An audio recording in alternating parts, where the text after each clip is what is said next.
बढ़ते आगे, किसान आंदोलन से जुड़ी एक खबर आपको बता दें। दिल्ली के सभी बॉर्डर्स, सभी इलाकों में पुलिस का सख्त पहरा रहा। दिल्ली बॉर्डर भी पूरी तरह से सील कर दी गई है। अलग अलग बॉर्डरों पर की गई बैरिकेडिंग। कल शाम आंदोलन को विराम दिया गया था और आज फिर से दिल्ली की तरफ बढ़ने की तैयारी है।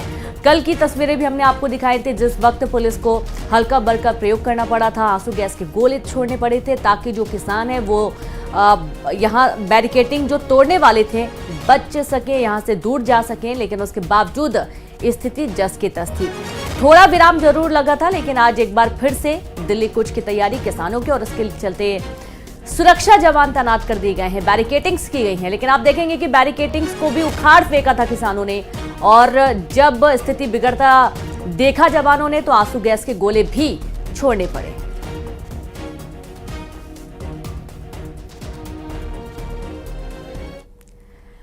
किसानों के प्रदर्शन को लेकर केंद्रीय मंत्री अनुराग ठाकुर ने कहा कि मोदी सरकार ने किसानों के लिए बहुत कुछ किया है। वहीं उन्होंने किसानों से यह अपील की है कि बातचीत से सभी समस्या का हल निकल जाता है। आप भी इसके लिए प्रयास कर सकते हैं और इसलिए किसान बातचीत के लिए टेबल पर आए। 2 दौर की वार्ता हो चुकी है, लेकिन किसान जो हैं वो आंदोलन कर रहे हैं। कैसे देखते हैं इसे?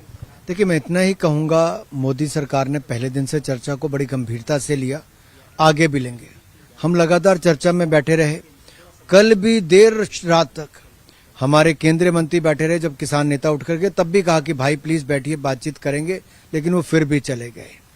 और आज सुबह प्रदर्शनकारी सड़कों पर निकले, आगजनी, तोड़फोड़ जो भी हुआ। मैं कहना चाहता हूं, आप कृपया करके हिंसा मत करिए, तोड़फोड़ मत कीजिए, शांति से बातचीत में हिस्सा लीजिए। हम पहले भी चर्चा कर रहे थे, आज भी करेंगे।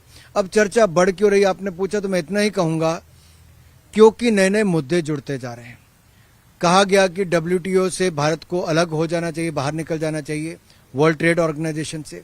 अब कहा गया कि FTA को रद्द कर देना चाहिए, यानी कि फ्री ट्रेड एग्रीमेंट, व्यापार के जो समझौते होंगे अन्य देशों के साथ, उसको रद्द कर देना चाहिए। कहा गया कि स्मार्ट मीटर्स को खत्म कर देना चाहिए। कहा गया इलेक्ट्रिसिटी अमेंडमेंट बिल से हमें बाहर कर देना चाहिए। कहा गया कि पराली को जलाने को और कृषि क्षेत्र को जलवायु वाले मुद्दे से बाहर निकाल देना चाहिए। अब ये नए नए मुद्दे हैं और संवेदनशील भी हैं, इसलिए इन मुद्दों पर बाकी स्टेक होल्डर से बातचीत करनी बनती है। हमने यही काम सबसे चर्चा करके आपसे भी चर्चा करने के लिए तैयार है, लेकिन वो चर्चा से उठकर चले गए। मैं इतना ही कहूंगा, चर्चा जारी रखिए।